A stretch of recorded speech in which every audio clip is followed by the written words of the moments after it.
Welcome to UpThinking Finance, a podcast that offers a unique and discerning view of economics and financial planning. Here is your host, Emerson Fersch. Welcome to another episode of UpThinking Finance. Gautama Buddha once said, "No one saves but ourselves. No one can and no one may. We ourselves must walk the path."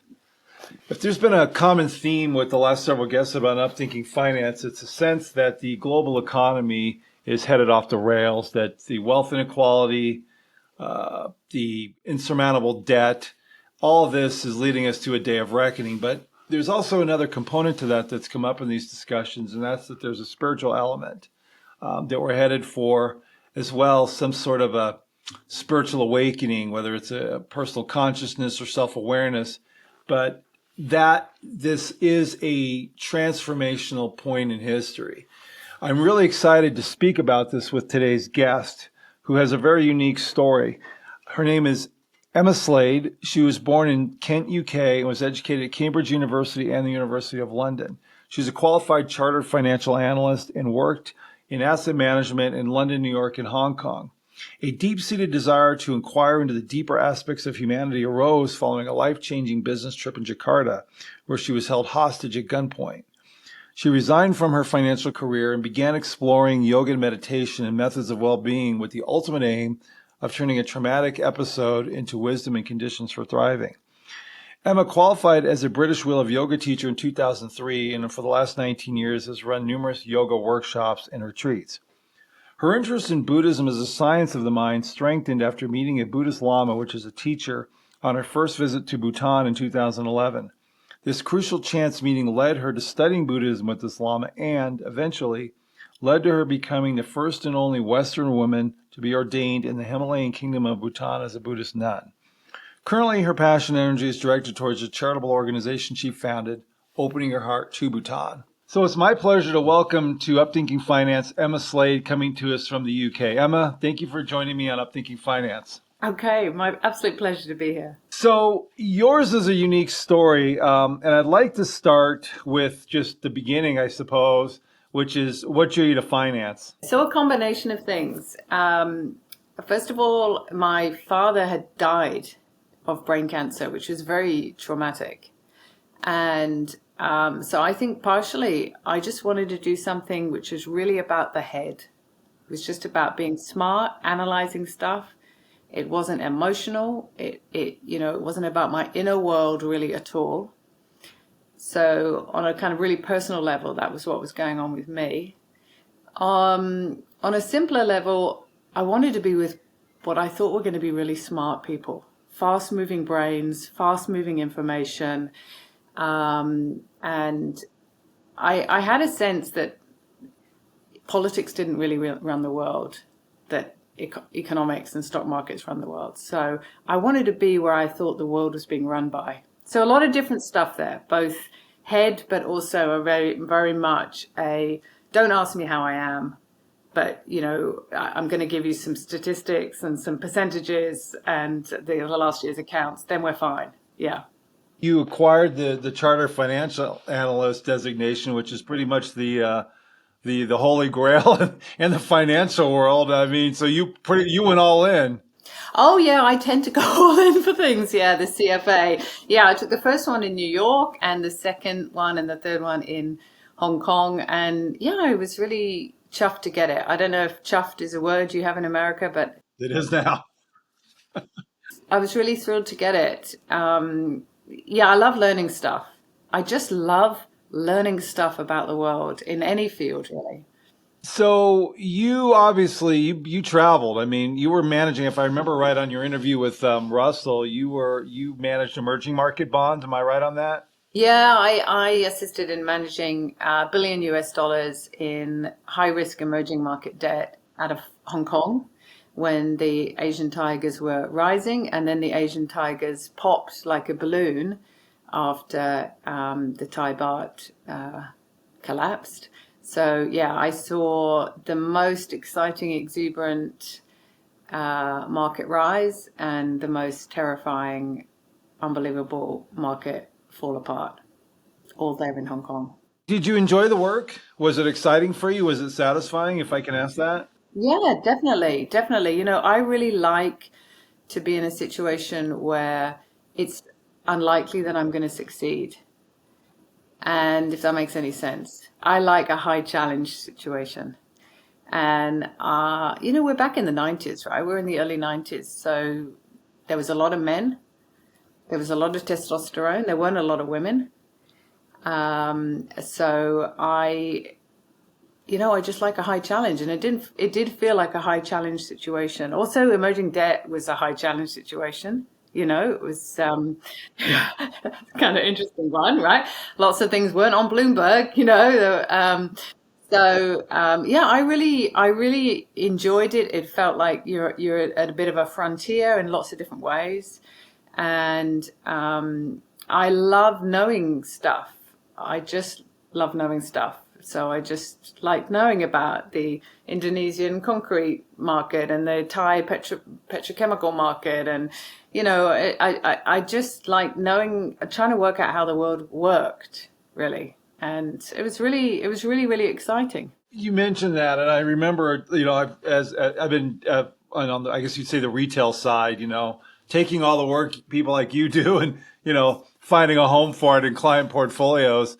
Um, but I think I've been on a lot of different trips and things over the years, and but the one, because what you're describing to me is the energy, and I'll never forget getting a private tour of the New York Stock Exchange, back, this was in 2008, actually, ironically. But I mean, it was just, yeah, I was like a kid in a candy store, and there was that rush. You're like in the center of the world, right? And so I get it for sure. Well, okay, that's good. I was kind of curious about that. So then you had this experience in Jakarta, and I'll let you explain that because I don't want to push too far. And I know that that was a bit of a, obviously a traumatic thing for sure, but also life changing as you described on your website. So maybe elaborate there. It's not too bad to talk about it. It's a long time back, right? So, definitely a curved ball, as you might say there. So yeah, I was in Jakarta. I've been meeting some of the partially government-owned entities in Jakarta. Had meetings with them, etc. At a time at which the Indonesian economy was really suffering, and the currency was falling apart, and a lot of those companies were under strain. And when I returned to my lovely hotel room, there was a knock on my door, which I thought was going to be dry cleaning being returned. And so I just quickly opened the door, and unfortunately, it wasn't dry cleaning, it was a gun. And there was a man with a gun who then pushed me back into the room. And I ended up being trapped in the room with him.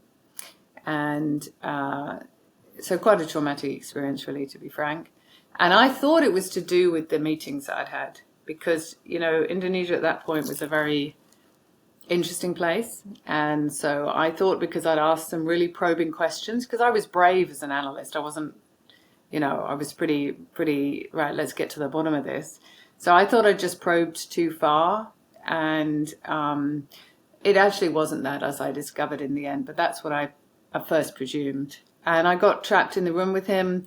And for whatever reason, he didn't just want to, rob me and leave. For some reason, he wanted to stay in the room, and that ending up in a sort of kidnap situation, not kidnap, but a kind of hostage situation, you can say, which eventually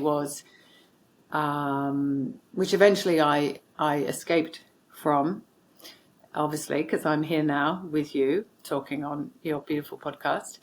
But obviously that led to a big trauma to overcome, and also a bit of a reassessment, because when you've been through something like that, suddenly the fascination with where's this economy going, and should we hedge that currency? Should we invest over here, or do we prefer this? It, having felt so fascinating and real and important, it just felt like a sort of empty Monopoly game. And so that obviously led to a bit of a reassessment of what I was going to be ultimately doing with my life. And yeah, a path from there. So, okay, and I know I mentioned this part is really interesting to me because, I mean, was this an immediate sort of once this event was over and you returned, I guess, back home to the UK? I mean, No, I was in Hong Kong at the time, so I returned back to Hong Kong. I was living in Hong Kong, managing stuff from Hong Kong. okay. Yeah, I went back with, I think, at first very much a kind of, right, this isn't going to get me, you know, I'm going to tough this out, right? And then it became much more complicated in terms of the nightmares and all this kind of stuff, right? So yeah, because you can have these things called flashbacks, a word which doesn't really describe what it's like, but anyway. And so I really wanted to carry on. I did not want to be beaten by this, right? But I think it had affected me a lot, and it had also changed my sense of a value system of what I wanted to do with my time, perhaps what I wanted to contribute to the world. It had shaken my value system. And so I think gradually over time, this sparkly, fascinating kind of, how can you say, soap opera of the financial markets, it just lost its glitter for me. It just was, whereas before I'd been really fascinated by how it worked, making the right decisions, really being super smart. And it just like the bottom fell out of it. I just wasn't passionate about it anymore. I wasn't committed to it. And you've got to be, if you're going to make those decisions and you want to do your absolute best for your clients, and you've got to have that kind of real interest. And suddenly it just wasn't there for me anymore. And so I came back to the UK. I was put in charge of Eastern Europe and Russia. And then the Russian ruble fell apart. And of course, nobody was bringing in their investment. Nobody wanted to invest in emerging market debt at that point because Latin America was bad, Russia was bad, Southeast Asia had gone through this thing. And that was like being left at home with nobody coming to your birthday party. It was just boring. It was just super boring because if you've got no money to invest, what are you doing as an investment person, right? It's just boring. And I just thought, okay, I don't think I survived this in order to sit at this desk with my heart lost from it and nothing meaningful to do, because I think a lot of people in the financial markets, you're smart, you've got a lot of energy, and you want to feel like what you're doing matters, that it's meaningful, right? And so I started to really question that, and then there was the final straw. They asked me to get involved in the Y2K project. You're probably way too young for Y2K, right? But No, I remember this. Y2K, which everybody took really, really seriously. And I had to sit in lots of risk management meetings about Y2K. And I mean, you can just see that I'm not interested in Y2K. I mean, it's like the polar opposite of my personality. And that really meant, okay, so I've survived this horrendous hostage situation, against all odds, and I've ended up in a Y2K meeting. Something's gone badly wrong here. And I just thought, enough. I don't know what I need to do in this world, but it's not this. And I'm just going to jump. And I resigned and, went on a journey of looking into things, I guess. First of all, I appreciate the compliment. I'll be 61 in December. Oh, okay. I started in this industry in 1986. So I remember the Y2K, and I remember a lot of people with big names predicting, the apocalypse. And so. Oh, it was just awful, wasn't it? And then it was just like nothing happened. Nothing happened. Nothing fell apart, right? I don't think any computer systems broke down. I don't think anybody lost any money. So we didn't know how to calculate the true risk of that, actually, at all. And But I just, as I say, I think if you've, and a lot of people I'm sure can relate to this, if you've had something really tough happen to you, like that, I just, I just couldn't take Y2K seriously. It's just at the time, nobody wanted to join in with that. It was only afterwards everyone wanted to say, yeah, you're right. It wasn't actually that important. I appreciate you explaining all this because I was kind of wondering, and I get the mindset. You and I are very similar. I could see, how you'd want to just keep going, but I love the perspective. You survive. I had a friend used to say, God didn't save you from the flood, so you drown in the bathtub, and somehow that kind of seems relevant to that. What you're saying. So did you have any leanings spiritually, to Buddhism or anything else prior to this? I mean, was there a seed that was sort of there that? Yeah, I definitely did. And obviously, I was in Hong Kong, right? I mean, I was in Asia. So obviously, there's a lot of beautiful spiritual and Buddhist places in Asia, a lot of statues, a lot of incense, all that kind of stuff. So definitely I did. I always did. I thought the image of a seated Buddha, so peaceful, in a way that I couldn't really understand, or I didn't know how to do it. When I looked at a Buddha, I thought, great, but I had no clue how to be like that, right? That had always really interested me. And I think, anybody who's got quite an active mind, actually, of all the people, is probably end up being the people that are most interested in how to cultivate a calm mind, because they've experienced their mind as something pretty fast and like an F1 car, really. So so I think it goes with the territory. If you've got a very energetic, active mind, you are going to be fascinated by what is a calm mind and how do I get there. And I think the Buddha and the statues of the Buddha was, for me, the visual representation of that question, really. Okay, so you're on this. You said sayonara to the financial world. So what ultimately led you?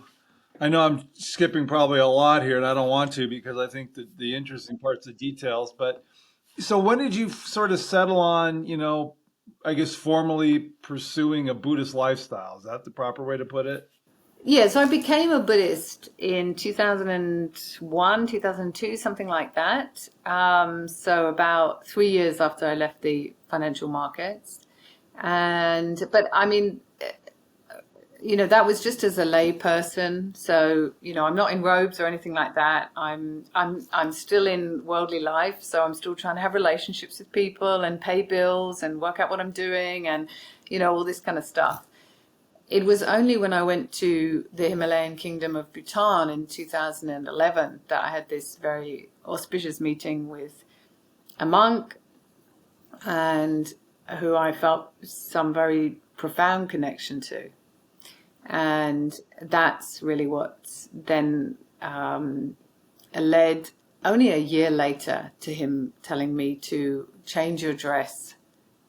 And I realized that he was telling me to become a monastic and undertake proper monastic training. Yeah, so that's another level of being a Buddhist, right? I mean, anybody can be a Buddhist.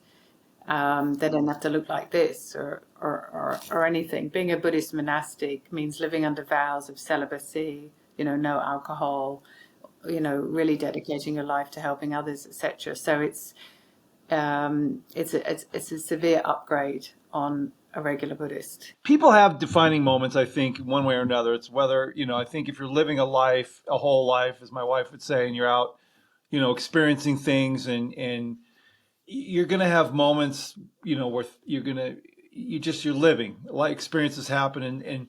But I was thinking, it's an interesting for you because I can see the other path a person could take going through an experience like that, which would be at some point, you could easily a person could rationalize themselves out of the need to change because they'd be too attached to, a pretty jet-setty lifestyle you had. I mean, you're traveling internationally. I mean, that's so that's my question is, I mean, was there any hesitation? Was there any desire to just, as this shifted, or were you just, what I'm saying? Was there any hanging on to the past?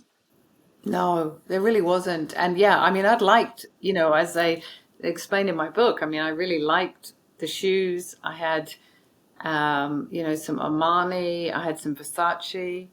I liked all of that stuff. I mean, I wasn't really like, snorting cocaine or anything like that. I was, I wasn't playing that hard, but yeah, I did enjoy the excitement, the energy, and also the financial ease that comes with that kind of role in the world, right? No, I didn't have a moment's hesitation. I mean, obviously, I'd moved on quite a lot by the time I went to Bhutan. You have to bear that in mind. We can have these pivotal moments, and I think for a lot of people, they can have a pivotal moment or an opportunity to rethink things. But we all have the choice about whether or not we do rethink it. Or, like people will say something like if somebody dies, puts it all in perspective, none of this matters, I don't know what. But then a month later, they're worrying about, whatever. So it's about how you sustain the wisdom of that pivotal moment. Does it really change you? Do you really, carry on with that insight, or is it just for a moment, right? And I guess in my case, I really carried on with it. And so when this monk Lama said to me, change your dress, I felt that he had seen something in me which I had not understood in myself. He had seen some part of me which had not been fully allowed to breathe. And I couldn't even define myself as that kind of person. I wanted to be a kind person. I wanted to be somebody who had a deeper understanding of life. But I would never have had the courage myself to say I could be a monastic. It took somebody else to see that potential in me. I couldn't see it myself. So when he said it, I was just really profoundly moved that he felt that I was capable of being that. And I didn't for a moment think to say no. Yeah. Yeah, and I've had not, obviously different, but from my own life, I've run into people at the right time in that right moment that just, and so that's that. But like you said, and I really appreciate that, it ultimately still comes down to choice, and that's why I think there's an element of courage because, you are certainly taking the path, the unknown path and letting go of a lot of things. But I'd been in the financial markets, right? I was wearing the Versace suits. I was staying at the Grand Hyatt Hotel in Jakarta, right? 5-star hotel. I had a beautiful room with, whatever.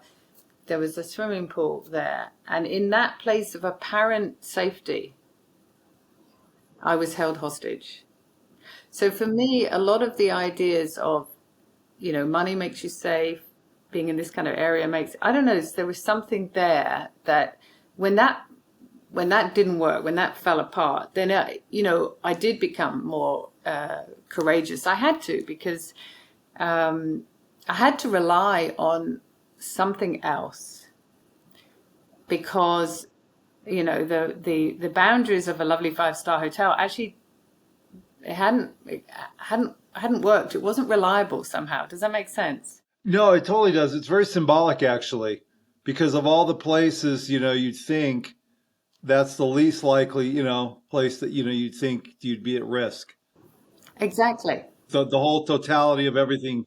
Exactly. Let's talk about Bhutan, and let's just, I'm curious to see, from there, just how things have evolved for you. I know you've opened up this charity work, but, let's kind of move into the change transformed Emma. Yeah, I guess a couple of things to say probably about it. I mean, I'm sure many traditions, I know Buddhism most, so I really don't know much about other ones, but in Buddhism, there are 2 qualities to develop, and that's wisdom and compassion.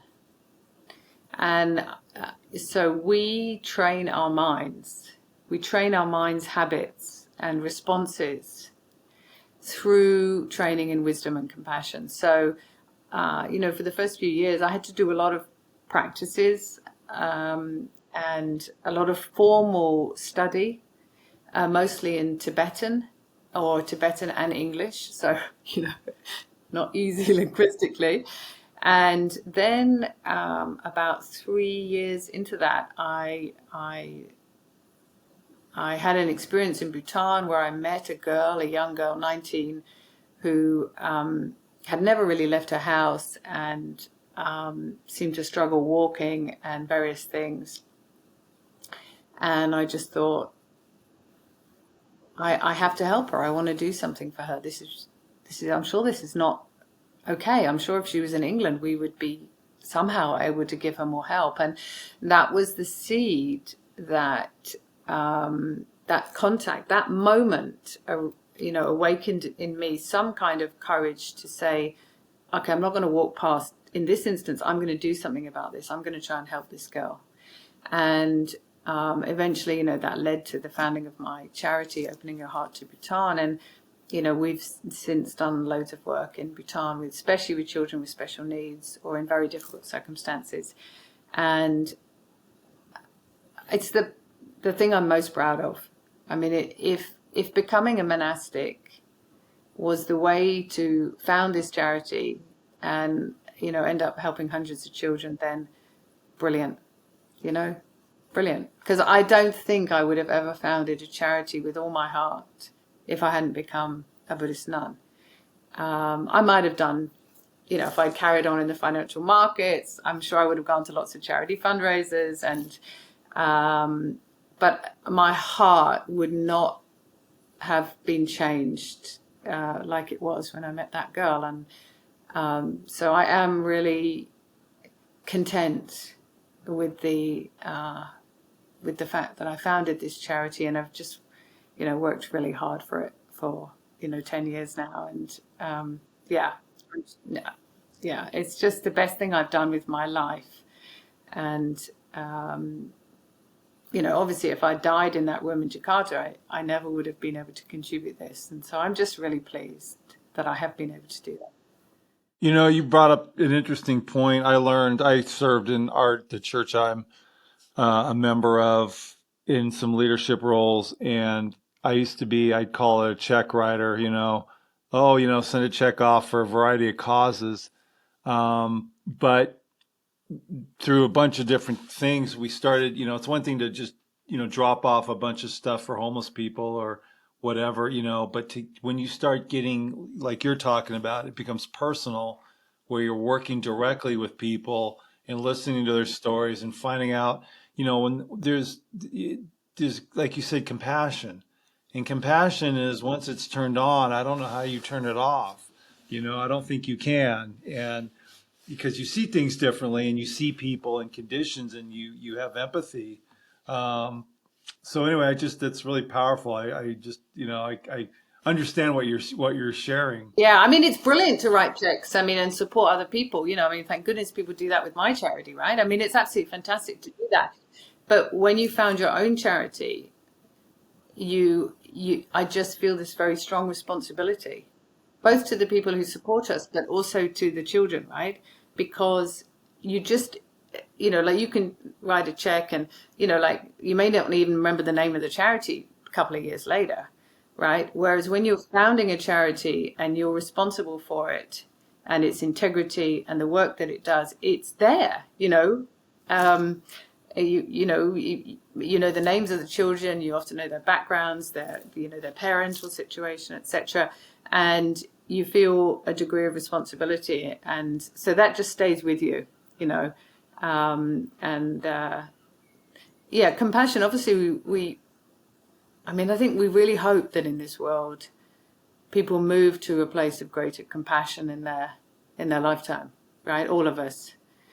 Because there's so much harming in this world right now.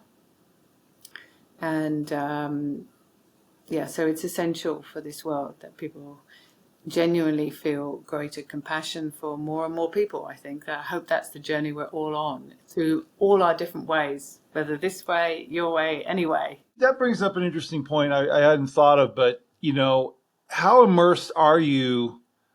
Because I think there's this perception of, like a Buddhist lifestyle as, being very isolated from all the stuff that goes on. But I'm listening to you and I don't sense that at all. I mean, so you still got your foot kind of maybe in both worlds. Is that a fair way to describe it? Certainly in the first few years, I was really, really just focused on practice. And, there's these 440,000 practices we have to do in the first instance, etc. And that takes a lot of time. So that really took up my time. But I just felt that if you do a lot of prayers about compassion, and you're asking for your own heart to expand and become more compassionate, then that should result in something, right?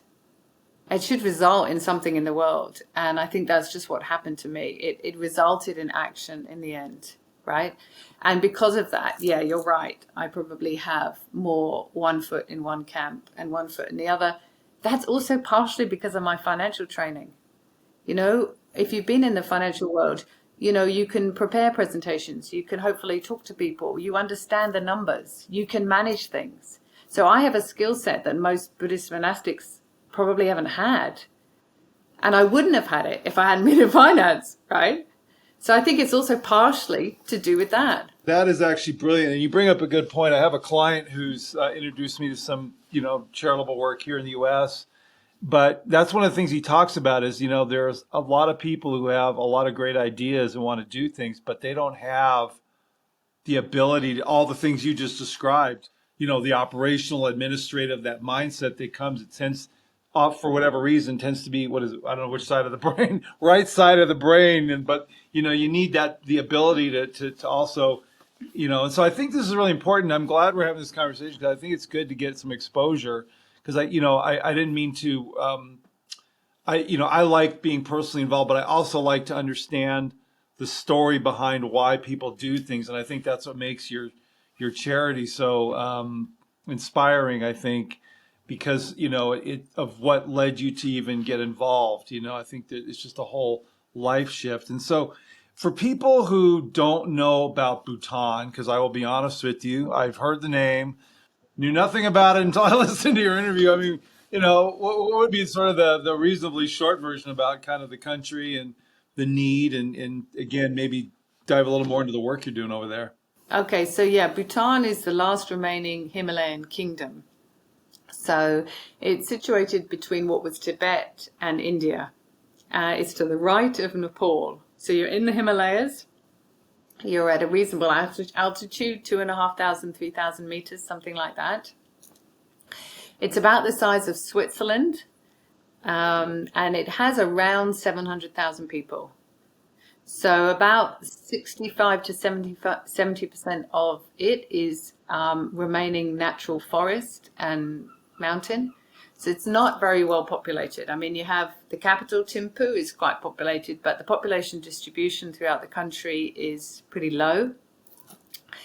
And it was originally just a farming and monastic country, and it's just been modernizing in the last, few decades.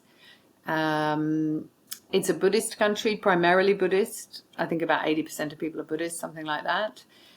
So you'll see a lot of Buddhist temples, a lot of monks. It's definitely got the Shangri-La vibe going. And yeah, what else should I say about it? What else would you like to know? It's kind of clear skies, mountains. It's a place where people go on retreat and there's a very vibrant monastic community, which I guess is rare in the world in most places. I mean, you see it in Thailand, obviously, but in the West, well, certainly in Europe, monastic living is very, very small now, right? It's really dwindled to practically nothing. Whereas in Bhutan, monastic living remains well supported. Is there an element, given the Buddhist, influence there, that people are kind of, I don't know if the right description is above sort of the worldly stuff, but is there still a healthy perspective on, I'm asking because my son and I went to East Greenland 5 years ago. And one of the things that came up through Discay was really interesting. It's, very remote, little villages all along the eastern coast there. And, but it was interesting to talk about the influence of how the modern world had really changed, a lot of things, the value system, kids there, having internet and seeing what's, going on in other places. And, so there's, I guess I'd say that it's a bit of a disruption to, sort of a tradition that had existed before really maybe technology. Yeah, I definitely think that's the case in Bhutan. As you say, social media and iPhones are huge in Bhutan, despite everything. So you've got this kind of, if you go to East Bhutan, particularly East Bhutan, where there's much less infrastructure, roads, anything like that, like you won't see many cars or anything, but you'll still see loads of people with mobile phones, which is extraordinary. But that's partially because it's a country which never had fixed line phones, right? So it went straight to mobile phones. And and I think that has had, on the younger population particularly, it's had a huge impact on their expectations. And for the first time, a possibility to compare Bhutan with something else. You can do that comparative thing. Oh, what's going on over there? Oh, that looks a bit better. Oh, why haven't we got that? I want that, So that whole thing has definitely, I think, made a big difference, like you say, to the values, also the the desires for what people want in their life, the way they define a good life is very influenced by what you see of the good life on a phone, right? So I think these things are huge right now. I think it's absolutely huge right now. So I see both a very traditional lifestyle in Bhutan, holding on to centuries-old traditions about things, and I see a capacity to connect with the outside world in a way that I'm sure is really revolutionary to Bhutan. And I guess that's where I feel like I mentioned, I think when we spoke earlier, we're emailing, just there's this kind of coming to the head here of, it feels like I've had conversations with a lot of people actually over in Europe, and it just seems like this materialistic world is bumping up against the spiritual side of things, and at some point, people are going to have a choice to make. It just feels like that's where this is. That's just my observation. I don't know if I put it like that. I mean, if we look at models of development, I mean, even a really basic model of development like Maslow's hierarchy of human needs, right? Or even a yogic development of how a human being fully develops and fully develops all their capacity, right?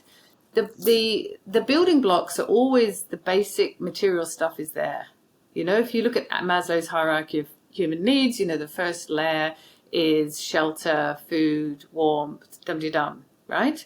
We need that. And I know that, we talk about materialism in a very kind of negative way. If it becomes a real search, a greed-induced search, and maybe we can be critical of it, but ultimately nobody is going to fully develop their compassion or wisdom if they're worrying about if they haven't got anything to eat, right? So on the basis of having our material needs taken care of, we have the possibility to develop those other parts of ourselves for the good of ourselves and for everybody else. And that's what I think a lot of the West potentially has. When I see somebody, plowing potatoes in eastern Bhutan with a little kind of hoe thing, and their hands and the hoe, these people haven't probably got that much time to think about much else rather than just how many potatoes came out of the ground today, for me and my family, etc. I don't think we should just be really negative about material comfort in the sense that it's a springboard for anybody to say, okay, I have enough. I have enough. So Maslow said that the shift between one layer of his human needs model and the next is a realization that you have enough. You have a sense of contentment about that current level. Once you have that mental contentment, you're more open to the next layer. But if you just stay in the material layer, feeling you're never content with it, you won't personally progress. Does that make sense? So I think, for people who have that, then they have the mental liberation of thinking, okay, I'm content. All right, okay, so now I have these skills, I have this mind, I have this maybe calm situation. What inner life can I develop now for, to progress as a human beyond just the question of what am I eating and do I need the heating on or whatever it is? Does that make sense? That makes complete, and actually that's a better way of saying where I was trying to get to, I think, is that, and it's a very optimistic view, because I think there is extremes. It's like, if you have things somehow, you can't, you're right. Money is bad and wealth is bad, and it isn't. Yeah, I think we have to be careful of that. Yeah. And you're right, because and I think maybe that's a better way. You actually explained better what I was trying to get at, I think, which is just people are realizing that there's, I don't know if balance is the word, but there needs to be kind of a bit of a shift, perhaps, I suppose, from maybe oh, you know what it is? Charles Hugh Smith, actually. I don't know if you're familiar with him. He's another person. I'm trying to remember how I got connected with him, but it's been through all this network. It kind of exploded. But he says owning nothing isn't happiness. Owning control of one's life and purpose is happiness. And I think maybe that's the idea. Is it's not so much. It's just the ability to I think see a role and a purpose behind these things rather than just acquiring as an end game, but really, I don't know, I'm still not articulating it right. Maybe I should have just said, yeah, I understand what you're saying. When in doubt, just agree with the Buddhist monk, right? No, I think, I think maybe it is optimistic, but I think maybe it's optimistic in the sense of the true kind of human potential of a bit like what Lama saw in me. You're looking at another human being with the sense of, okay, what are you really capable of here? Okay, you're capable of doing a job and feeding you, and fantastic. But that's not all you're capable of. You're capable of great kindness. You're capable of great connectedness. You're capable of great contribution. That's part of what you are. And believe it and then let it arise. One last thing I wanted to get to, I know I mentioned, is you guys on that interview had a pretty big discussion about happiness. I know that's a pretty broad topic, but I'd just be interested in your in your thoughts, because I was talking to my wife about this actually yesterday. I was telling her I was looking forward to having a conversation with you, and she said she kind of brought up the difference between happiness and joy. That joy is sort of even maybe another layer above that. But you've lived this really interesting life, Emma. You've gone for this transformation, and I think maybe not everybody's going to have such a dramatic shift, but I think we all, hopefully, as you just said, are growing as people. I know I'm not the same guy I was 4 and 5 years ago, thankfully. And especially, 30 years ago, I'm really glad I'm not that guy anymore. But, so we're hopefully progressing in life and helping people. But yeah, maybe I'm curious where, kind of where you lie with that whole idea.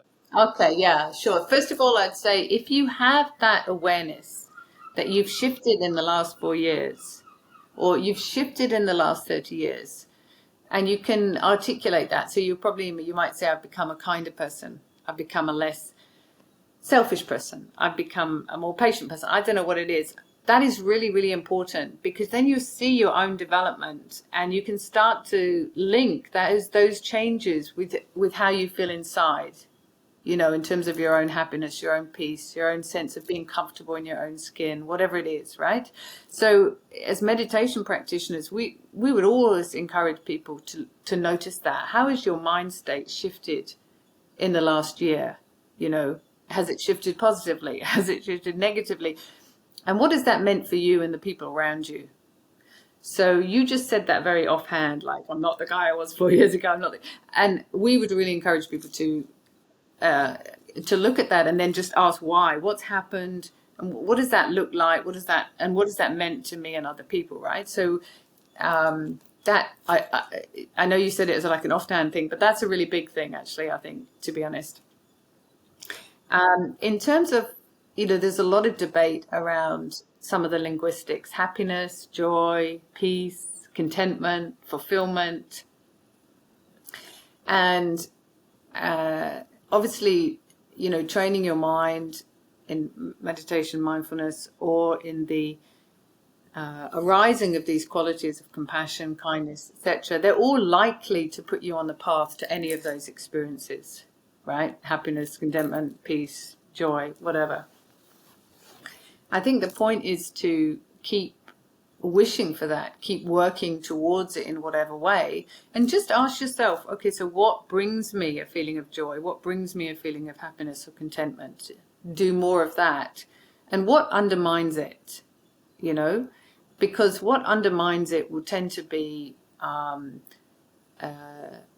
self-judgment, guilt, going round and round in your head about something, being angry with somebody and then feeling bad about it. So it'll make you more aware of how you want to live your life in a way that cultivates more consistent peace or happiness or fulfillment, right? In terms of the outer models of happiness, the external factors, which is a different thing, right? So happiness models that have been developed in different parts of the world, whether it's Bhutan, Denmark, Scandinavian models, they're not really talking about that mind training. They're talking about, does political transparency make people more happy? Does, having a social support system make them more happy? Does, these external factors, which are more systemic around how the culture works, those are what those models really look at. Whereas a spiritual path, such as Buddhism, is looking at how do you think? And how does your thinking and what you say and what you do impact your happiness and the happiness of those around you? It's a more inward questioning, right? Whereas the happiness models that are out there are really to do with these outer factors. Does that make sense? Yeah, it does. And I guess I'm thinking, the internal ones are certainly more personal. I mean, it's going to be different for everybody, isn't it? Yeah, for sure. Yeah, absolutely. So you could argue, and obviously this is why the happiness models at the moment are not complete. So for example, you will say one of the weird anomalies is that Sweden or the Scandinavian model, Sweden, Finland, they have the highest levels of happiness, right? So you look at their happiness model, and I think it's really great, actually. I think it's the most robust external happiness model. They still have quite a high suicide rate. Okay, so what that means is that even within this system, which has very successful external indicators, some people are really suffering. Some people are remaining with a mind of suffering, right? So then we kind of need both, really, if we're really going to have a sense of a happiness model that works for all. And that internal work is not really in the external factors of most happiness models right now. Well, Emma, I just appreciate the time. I mean, it's like I said, you have a unique story and an inspiring one. And I know you probably wouldn't say that because you're living your life, and it's yours. But I think there's something to be said. I've always been a guy personally who's not, and I mean, I don't mean to sound boastful, but I've always just had an internal integrity for myself that if something felt wrong, I wasn't going to allow anybody or any institution, any situation to dictate that. And I've carried that with me through, work situations, church, all of it, the different things. And so that's what I feel when I listen to you. You just you find your truth and you just go for it. I always appreciate somebody who's not afraid to just dive in and go, because I mean because it's like living, right? I mean, if I know this is probably not the right comment to make on an interview, but I look at, I'll speak for myself. I'm, like I said, I'm 60, and if I were to die, based on where I'm sitting right now in this conversation with you, if I were to die, on the way home now, I have no regrets. For all the things I've done in life that haven't been great and the hurt I've caused. I have remorse, of course, I think, for situations, but I don't feel like I'm looking at my life thinking, oh, I wish. There's none of that. And so I guess if I'm thinking for happiness, at least in my little measure, that would be it, because I've done some things and I've been true to myself most of the time. Yeah, it's a really important point to get to. I feel, to me, I can die, on the way home because of the charity, because I contributed to this world and I really worked hard to help a lot of people. For me, that's the peacefulness that nobody can kind of take away from me, right? That to me has been transformatory. So we each have our own way, but it's very important to have that, to know yourself, that you're not going to be, you're not going to be uncomfortable. You're not going to be churning on things. You're not going to have the feeling that I had in Jakarta is, oh my God, I'm about to die and I haven't done anything yet. I haven't contributed anything yet. I haven't even really loved anyone yet, and let's hope we all live long enough to make those changes and to find the way to have that peacefulness, that we've been okay. We've made a contribution. It's, we've been okay. That's wisdom. So if people want to learn more about your charity, I know we're going to have a little blurb that'll come up, but where should they find you and what should they look for? Yeah, there's a website, www.openingyourhearttobhutan.com. And we have a website. I have to say that there's only one person that's paid in our charity, and that's the person in Bhutan. So our website is not super slick because we don't want to waste any of our money, but they can find it there. There's a newsletter they can sign up for. There's various YouTube interviews and stuff with me, probably looking really intense, building a building in Bhutan for children, And obviously there's my TEDx talk. A lot of people have watched that. A huge amount of people have watched that. They can read my book if they want to know the whole story, which is on Amazon in America and whatever, under my name, Emma Slade. And they can reach out to me. They can just reach out to me if they want to be involved, if they want to visit the school that we've built anytime, whatever. I mean, I really, I'm there for my charity. I'm just absolutely there for it. No, this is great. Listen, one last thing that gives me happiness and joy is meeting people like you. And if there's any benefit to technology that's been a positive, it's how the world's gotten a lot smaller. That's it, Yeah. Yeah. So good ideas can spread, can't they? Good ideas can spread, and you're helping to do that. It's really, really important we do that. It is. At the end of the day, I don't know where this fits in the Buddhist philosophy or practice, but I do feel like we're all connected. In fact, I think it does. Isn't there something about a net or? Yeah, for sure. Yeah. Yeah, definitely. Interdependence. Yeah. Yeah. So I appreciate the time, Emma. I appreciate what you're doing. And just thank you so much for joining me this morning on UpThinking Finance. Okay.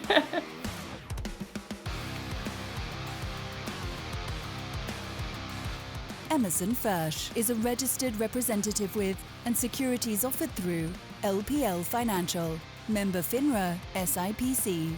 Advisor services offered through LPL Financial, a registered investment advisor and separate entity from Capital Investment Advisors. The opinions voiced in this podcast are for general information only and are not intended to provide specific advice or recommendations for any individual.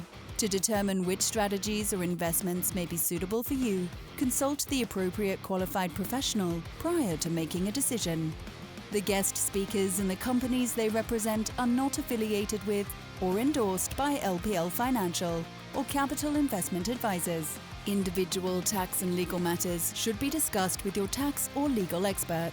Economic forecasts set forth may not develop as predicted, and there can be no guarantee that strategies promoted will be successful. All performance referenced is historical and is no guarantee of future results. All indices are unmanaged and may not be invested into directly. There is no assurance that the techniques and strategies discussed are suitable for all investors or will yield positive outcomes. The purchase of certain securities may be required to affect some of the strategies. Investing involves risks, including possible loss of principal.